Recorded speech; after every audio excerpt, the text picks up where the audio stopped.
ఏం మాయ చేశావే పార్ట్ 66. ఆదిత్ ప్రేమతో ఏదో మాట్లాడాలి అని నానా విధాలుగా ట్రై చేస్తున్నాడు కానీ ఎందుకో అతని మాట పెదవి దాటి బయటకు రాలేకపోతుంది. అతన్ని ఇబ్బంది గమనిస్తున్న ప్రేమ మాత్రం అలా చూస్తూనే ఉంది కానీ మాట మాత్రం ఆయన మాట్లాడటానికి ప్రయత్నించలేదు. కాసేపటికి ఆదిత్ మొత్తానికి ధైర్యం కూడగట్టుకొని టీచర్ అమ్మ అని పిలిచాడు చాలా చిన్నగా. అతను చిన్నగా పిలిచిన ప్రేమ అతన్ని గమనిస్తూనే ఉండడంతో అతని వైపు తిరిగింది ఏంటో చెప్పమన్నట్టు. దానికి ఆదిత్య లోపల టెన్షన్ పడుతూనే సాయంత్రం అవుతుంది కదా, కాసేపు ఉండి మనం మన ఇంటికి వెళ్ళిపోదామా అని అడిగాడు. ఆమె నుండి ఎలాంటి జవాబు వినాల్సి వస్తుందో అని టెన్షన్ పడుతూనే ఆదిత్ ప్రశ్నకు ప్రేమ ఎలాంటి మొహమాటం లేకుండా లేదు ఆదిత్ గారు, నేను మీతో రావట్లేదు. మీరు మన బంగారాన్ని తీసుకువెళ్ళండి. తనకి నేను నచ్చజెపుతాను. నేను కొన్ని రోజులు ఇక్కడే అన్నయ్య దగ్గరే ఉండాలనుకుంటున్నాను. మీకు కూడా నా నుండి కాస్త స్పేస్ దొరికినట్టు స్వేచ్ఛగా ఉంటుంది అనింది మొహంలో ఎలాంటి ఎక్స్ప్రెషన్ లేకుండా. ప్రేమ నుండి ఏం వినాల్సి వస్తుందో అనుకున్న అదిత్ అలాంటి జవాబు ఊహించకపోవడంతో చిన్నపాటి షాక్ తగలడమే కాక తన వల్ల ఆమె మనసు ఎంత గాయపడిందో క్షణక్షణం అర్థమవుతూ ఉంటే అదిత్ మనసంతా భారంగా మారిపోయింది.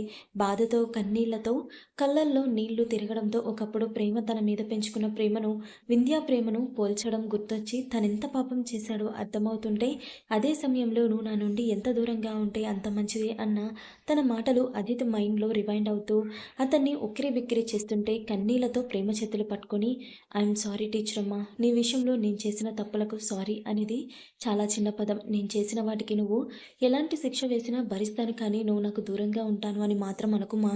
నీ విలువ తెలియక ముందు నేను అర్థం చేసుకోకుండా నీ మనసుకి గాయం చేసిన మాట నిజమే. కానీ నీ ప్రేమ ఎంత విలువైందో అది నాకు దక్కడం ఎంత అదృష్టమో అర్థమయ్యాక నిన్ను వదిలి ఒక్క క్షణం ఉండడానికి కూడా నా మనసు ఒప్పుకోవట్లేదు. నా మనసులో నీ మీద పెంచుకున్న ప్రేమను నీ ముందు పెట్టాను. అది నువ్వు అర్థం చేసుకున్నావు కానీ నాతో రాకపోవడం ఏంటి టీచర్ అమ్మా? నీకు ఇంకా నా మీద కోపం పోలేదు అని తెలుసు కానీ నాతో రాకపోవడం ఏంటిమా అని అడిగాడు దీనంగా. అతని మాటలకు ప్రేమ కళ్ళల్లో నీళ్లు తిరుగుతుంటే ఆమె మనసు మాత్రం బాధతో మూగపోయింది. కొద్ది క్షణాలకు ప్రేమ మొహంలో ఎలాంటి ఎక్స్ప్రెషన్స్ లేకుండా నిజమే, మీ ప్రేమ నాకు అర్థమైంది కానీ నేను చెప్పాను కదా మీ ప్రేమ నేనెప్పుడూ కోరుకోలేదు అని. మీరు నా మనసుకి చేసిన గాయం అంత చిన్నదేం కాదు అదిత్ గారు. ఇప్పుడు మీరొచ్చి నువ్వే నా ప్రాణం, నువ్వే నాకు అన్నీ అనగానే అన్నీ మర్చిపోవడానికి మీరు నన్ను నా ప్రేమ విషయంలో అన్న మాటలను కూడా నేను మర్చిపోగలను. ఇన్ఫ్యాక్ట్ మర్చిపోయాను. ఎందుకంటే నేను మిమ్మల్ని ప్రేమించాను అంతే. మీలో ఉన్న అన్ని ఎమోషన్స్ని నేను ఇష్టపడ్డాను, మీరు నా మీద చూపించిన ద్వేషంతో సహా. కానీ నా బిడ్డ మీద నేను పెంచుకున్న మమకారాన్ని ప్రేమను తప్పుబట్టారు చూడండి, అది మాత్రం నా తల్లి మనసు తీసుకోలేకపోయింది. బిడ్డ మీద ప్రేమను మమకారాన్ని పాశాన్ని తప్పుబడితే ఏ తల్లి సహించదు. దానికి నేను మినహాయింపు కాదు అని తన మనసులో ఉన్న బాధంతా మాటల రూపంలో బయటపెట్టింది ప్రేమ. ఆమె మాటలకు ఆదిత్కి నోటి మాట కరువైంది. నిజమే, బిడ్డ విషయంలో తల్లి ఎమోషన్స్ని ఫీలింగ్స్ని తప్పుబడితే ఏ తల్లి అంత ఈజీగా క్షమించదు. ఇక అన్వి మీదే ప్రాణం పెట్టుకున్న ప్రేమ క్షమించడం అయితే కాస్త కష్టమే. అందులోనూ అన్విపై తను పెంచుకున్న ప్రేమ విషయంలో ఒకవేళ ఆదిత్య తనని కానీ తప్పుబడితే తను ఆ క్షణమే తెచ్చిన మనిషితో సమానం అనుకుంది ప్రేమ. అదే విషయం డైరీలో చదివిన ఆదిత్యకి గుర్తుకు రావడంతో కన్నీళ్లతో ఆమె అరచేతుల్లో తన మొహం దాచుకొని నా మూర్ఖత్వంతో ఒకరి మనసు ఇంత కష్టపెడతాను అని ఎప్పుడూ అనుకోలేదు మా, ముఖ్యంగా నీది అనుకొని కళ్ళు తెరుచుకొని తలెత్తి ప్రేమ కళ్ళలోకి చూస్తూ ఇక నుండి నువ్వు మన బిడ్డ ఎక్కడ ఉంటే నేను అక్కడే. నువ్వు నన్ను క్షమించి మళ్ళీ మనస్ఫూర్తిగా నన్ను యాక్సెప్ట్ చేసే వరకు నీ కోసం నీ దగ్గరే ఉండి వెయిట్ చేస్తాను కానీ నేను ఏ విధంగానూ ఇబ్బంది పెట్టను. ఐ ప్రామిస్ యూ అంటూ ఒక్కసారిగా ప్రేమను గట్టిగా హక్ చేసుకున్నాడు అది. మొదటి నుండి అక్కడ జరిగేది అంతా అక్కడే ఉన్న ఆత్మరూపంలో విన్న వింధ్య చూస్తూనే ఉంది. ఈసారి ఎందుకో అదితి ప్రేమలను అలా క్లోజ్గా చూసి వింధ్య మనసుకి అసలు బాధగా అనిపించలేదు. కానీ సంతోషంలో కళ్ళల్లో నీళ్లు తిరుగుతుంటే అబ్బురంగా ఇద్దరిని అలానే చూస్తూ తొందరలోనే నువ్వు చూపించే ప్రేమతో ప్రేమ నువ్వు తన మనసుకి చేసిన గాయాలను మర్చిపోతుంది ఆది. మీరిద్దరూ ఎప్పటికీ ఇలానే సంతోషంగా ఉంటారు. నువ్వు ప్రేమ మన అన్వి మరో బుల్లి ఆదితో మీ ప్రపంచం ఎప్పటికీ సంతోషంగా ఉండాలి. నీ సంతోషాలను కలారా చూసి నేను వెళ్ళాల్సిన చోటికి వెళ్ళిపోవాలి అని మనసులో బలంగా కోరుకుంది వింధ్య. కాసేపటికి జశ్వంత్, వైభవ్లు ఎవరి దారిన వారు ఇంటికి చేరుకున్నారు. ఉదయమే వర్ష జశ్వంత్కి కాల్ చేసి అదితి ప్రేమల కండిషన్ గురించి తెలుసుకుని ఊపిరి పీల్చుకుంది. ఎలాగో ఈరోజు స్కూల్ హాలిడేనే కావడంతో సాయంత్రం వచ్చి ఆ ఇద్దరిని చూసి వెళ్దాం అనుకుంది. అనుకున్నట్టుగానే వైభవ్, జశ్వంతులు అలా వెళ్ళగానే వర్ష రావడంతో అప్పటి వరకు చెల్లెలికి, బావకు ప్రైవసీ ఇచ్చి మేనకోడలితో టైంపాస్ చేస్తున్న నిశ్చయ్ అన్వీని తీసుకుని వర్షతో కలిసి ప్రేమ రూమ్కి వెళ్ళాడు. మధ్యాహ్నం నుండి తను కూడా ఆ ఇద్దరిని సరిగ్గా చూడకపోవడంతో ఆ ముగ్గురు రూమ్లో అడుగుపెట్టేసరికి బెడ్ మీదున్న ప్రేమ నిద్రపోతుంటే ఆమె పక్కనే బెడ్ రెస్ట్కి అనుకున్న అదితి తన ప్రేమ దేవతను రెప్పవేయడం మరిచి మరీ అపురూపంగా చూసుకుంటూ ఉన్నాడు. మేనమామ భుజాన ఉన్న అన్వి తండ్రిని చూసి ఇంచుమించుగా 24 గంటలు పైనే అవ్వడంతో అదితిని చూసిన ఎక్సైట్మెంట్లో డాడీ అని అరుస్తూ నిశ్చయ్ నుండి విడిపించుకొని పరిగెత్తుకుంటూ వెళ్ళి అదితి ఒడిలో చేరిపోయింది అన్వి. ఆ బుజ్జిది అరిసిన అరుపుకి నిద్రలో ఉన్న ప్రేమ ఒక్కసారిగా ఉలిక్కిపడి లేచి చాలా రోజుల తర్వాత వెలిగిపోతున్న ఆ తండ్రి కూతుర్ల మొహాలు చూసి సంతోషపడుతూ నెమ్మదిగా లేవబోతుంటే చెల్లెల్ని గమనించిన నిశ్చయ్ జాగ్రత్తగా బెడ్ రెస్ట్కి ఆనుకునేలా కూర్చోపెట్టాడు ప్రేమను. వర్ష ప్రేమకు మరోవైపు కూర్చోవడంతో అదితి నెమ్మదిగా లేచి వెళ్ళి విండో దగ్గర నిలబడ్డాడు. ఈ బెస్ట్ ఫ్రెండ్స్ ఇద్దరు మాట్లాడుకుంటున్నారు కదా అని నిశ్చయ్ కూడా అదితి పక్కన మరో చైర్లో కూర్చుంటే అప్పటికే అన్వి తల్లిని బాగా మిస్ అవ్వడంతో ప్రేమ ఒడిలో హాయిగా నిద్రపోయింది. నిశ్చయ్ ఆలోచనలో ఉన్న అదితి భుజం మీద చేయి వేయడంతో అదిత్ ఆ స్పర్శను గుర్తుపట్టి ఇబ్బందిగా తల తిప్పి చూడగానే నిశ్చయ్ వాళ్లకు కాస్త దూరంలో ఉన్న ప్రేమను చూస్తూ ప్రేమ బాధ ఏంటో, తన మనసుకి నువ్వు చేసిన గాయం ఎంతో లోతైనదో నీకు ఇప్పటికైనా అర్థమైంది అని అనుకుంటున్నా ఆది.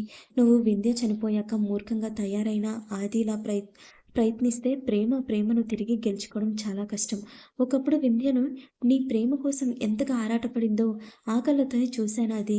ఇప్పుడు అదే కళ్ళతో నువ్వు ప్రేమ కోసం ఎంతగా ఆరాటపడుతున్నావో చూస్తున్నాను. కాకపోతే నువ్వు కొంచెం ఆలస్యం చేశావు. ఇప్పటికైనా మించిపోయింది ఏం లేదు. మంచి మనసుతో నిజాయితీగా ప్రేమ కోసం ట్రై చేయి. తప్పకుండా తన ప్రేమ నీ సొంతం అవుతుంది. అయినా పక్కన కూర్చొని నీ చేయి పట్టుకుంటే ఆ స్పర్శ జీవితాంతం నీ తోడు ఉంటా అని నమ్మకం ఇచ్చేలా ఉండాలి. ఆ నమ్మకం ప్రేమకు నువ్వే కలిగించాలి అన్న నిశ్చయ్ అదిత్ ఎమోషనల్ అవుతూ అతన్ని హగ్ చేసుకుని ఐఎమ్ సారీ బావా అని మాత్రమే చెప్పగలిగాడు. ప్రేమ గురించి నిన్న అసలు తను ఊహించని నిజాలు తెలుసుకున్న వర్ష మామూలు షాక్లకు గురవ్వలేదు. అంత బెస్ట్ ఫ్రెండ్ అయ్యుండి తన దగ్గర ప్రేమ మనసులో ఇన్ని విషయాలు దాచిందా అన్న ఆలోచన వర్షను చాలా బాధగా గురిచేసింది. ఇదంతా ప్రేమ తన దగ్గర షేర్ చేసుకోవడానికి, ప్రేమకు తన రీజన్స్ తనకి ఉండొచ్చు కానీ చిన్నప్పటి నుండి కలిసిమెలిసి అక్క చెల్లెలు బెస్ట్ ఫ్రెండ్స్ బాండింగ్ని కలిపి షేర్ చేసుకున్న ఆ ఇద్దరి మధ్య ఎప్పుడూ ఎలాంటి సీక్రెట్స్ లేవు. అలాంటిది ప్రేమ తన జీవితంలో ఇంత ముఖ్యమైన విషయాలు అన్నిటినీ ఎవరితో షేర్ చేసుకోకుండా లోపల ఎంత కుమిలిపోయి ఉంటుందో ఆ వర్షకు బాగా తెలుసు.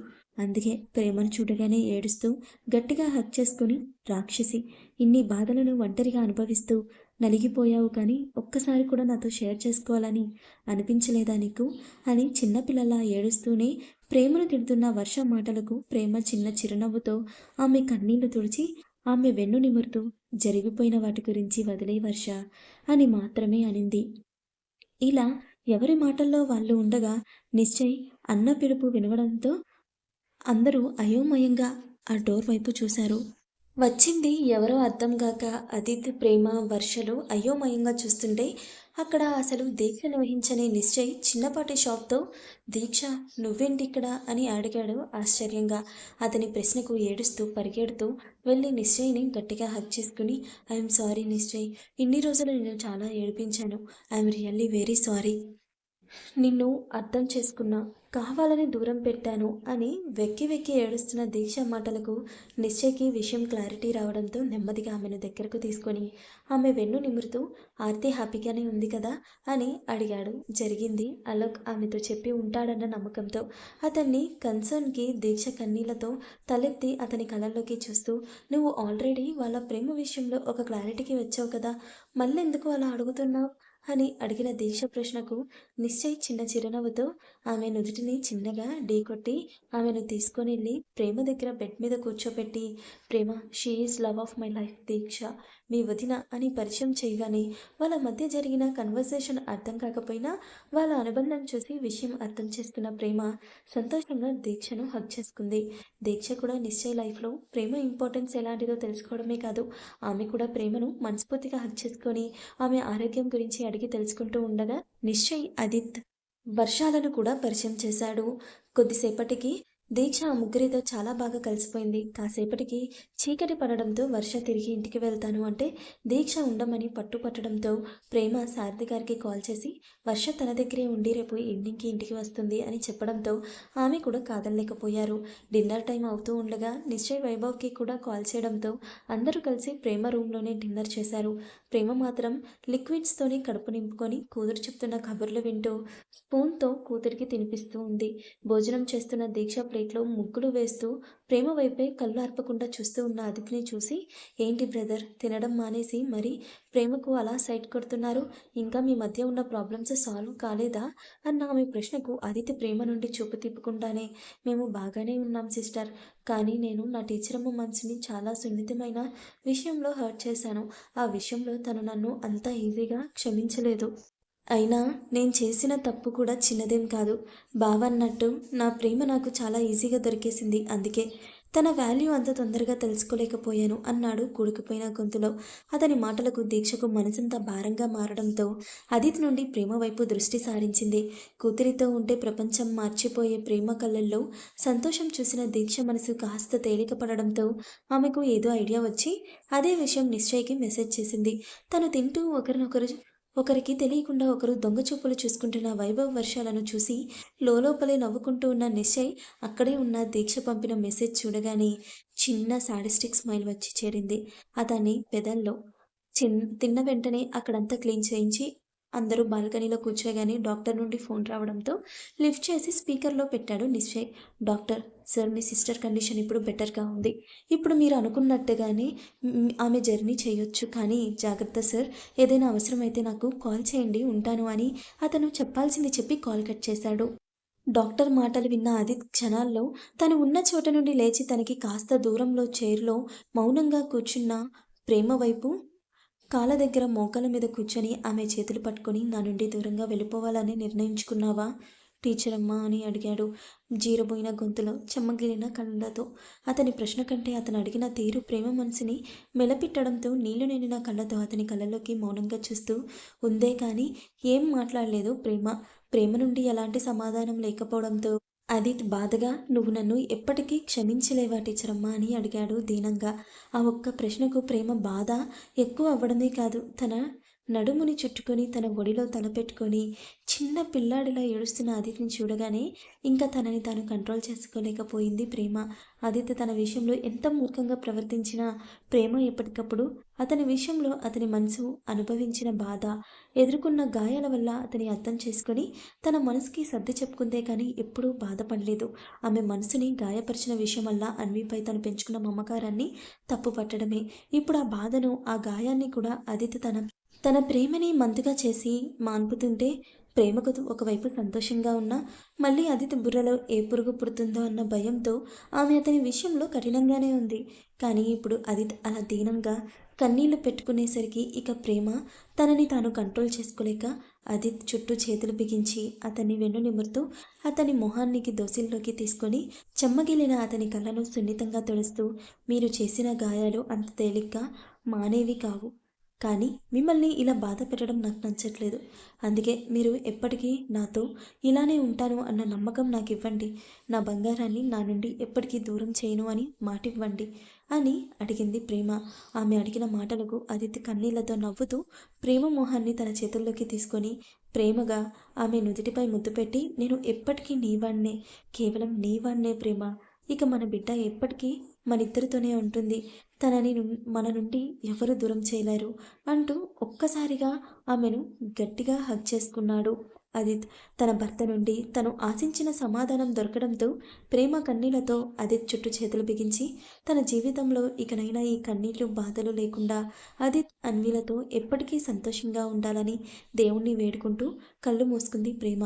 ఆ ఇద్దరి మధ్య ఎప్పటికీ మనస్పర్ధాలు అన్ని తొలగిపోవడంతో పక్కపక్కనే కూర్చున్న వర్ష వైభవ్లు సంతోషంగా మైమరిచి ఒకరి చేతిలో ఒకరు పట్టుకొని ఆనంద పాష్పాలు ఒకరి కళ్ళల్లోకి ఒకరు చూసుకున్నారు. ఏదో ట్రాన్స్లో ఉన్నట్టు వాళ్ళ పక్కనే అన్విని భుజాన వేసుకొని కూర్చున్న నిశ్చయ్ జరిగేది చూసి హ్యాపీ ఫీల్ అవుతూ మరో పక్కన కూర్చున్న దీక్షను దగ్గరికి తీసుకున్నాడు.